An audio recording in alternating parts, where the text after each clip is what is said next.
নমস্কার বন্ধুরা, চলে এলাম আবার একটা রেসিপি নিয়ে। দেখুন, আজকে আমি বানাবো চিচিঙ্গা ভাজা। চিচিঙ্গা ভাজা বলুন, তরকারি বলুন, সেটা কুমড়ো দিয়ে, চিংড়ি মাছ দিয়ে চিচিঙ্গা পোস্ত বানাবো। আপনারা পুরো রেসিপিটা দেখতে থাকুন। দেখুন বন্ধুরা, এখানে কড়াইতে তেল দিয়ে দিয়েছি, কুমড়ো ভেজেছি। আমি এক্ষুনি এই কুমড়ো ভাজা তেলটাতেই করব। এখানে আমি কুমড়োটা দিয়ে দেবো আগে।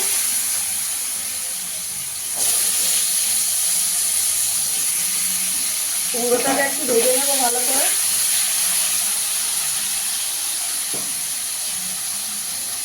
দেখুন বন্ধুরা, কুমড়ো ভাজাটা তুলে নিয়েছি।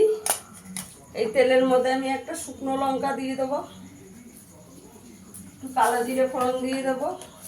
বন্ধুরা, আমার ভিডিওটা যদি ভালো লাগে লাইক করবেন, শেয়ার করবেন, চ্যানেলটিকে সাবস্ক্রাইব করে দেবেন। ইউটিউব থেকে দেখলে চ্যানেলটিকে সাবস্ক্রাইব করে দেবেন, ফেসবুক পেজ থেকে দেখলে পেজটাকে ফলো করে দেবেন। এখানে আমি একটা পেঁয়াজ কুচি করে রেখেছি, দিয়ে দেবো। পেঁয়াজটাকেও একটু লাল করে ভেজে নেব। পেঁয়াজটা ভাজা হয়ে গেছে, এখানে আমি একটু চিংড়ি মাছ দিয়ে দেবো। চিংড়ি মাছটা একটু পেঁয়াজের সঙ্গে ভেজে নেব।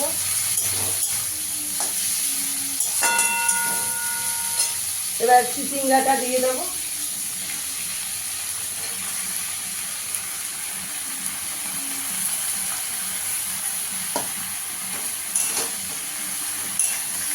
চিচিঙ্গাটা দিয়ে ভালো করে মিশিয়ে নেব।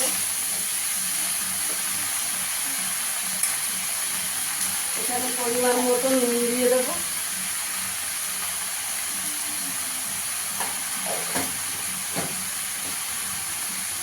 হলুদ দিয়ে দেবো।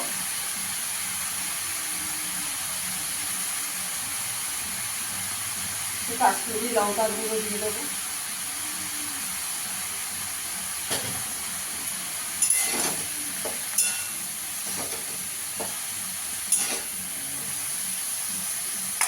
আমি গ্যাসের আঁচটা কম করে একটু 5 মিনিট চাপা দিয়ে রাখবো। একটু নাড়া দিয়ে দেবো।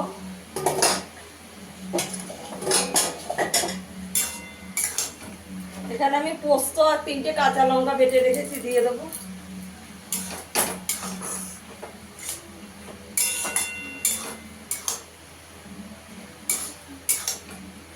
ভালো করে মিশিয়ে নেব।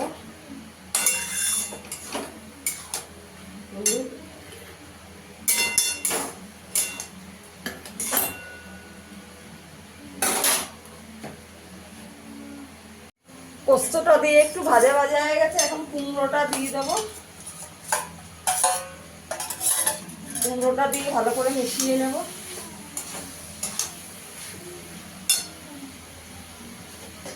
চিনি দিয়ে দেবো।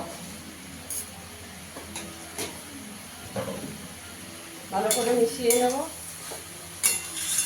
বন্ধুরা, এইভাবে একদিন বানিয়ে খেয়ে দেখবেন, চিচিঙ্গা পোস্ত কুমড়ো দিয়ে, দারুণ লাগে খেতে। হয়ে গেছে, আর একটু কুমড়োটা দিয়ে একটু ভাজা ভাজা করে নেব। দেখুন বন্ধুরা, আমার চিচিঙ্গা পোস্তটা হয়ে গেছে। গ্যাসটা বন্ধ করে একটু চাপা দিয়ে রাখবো।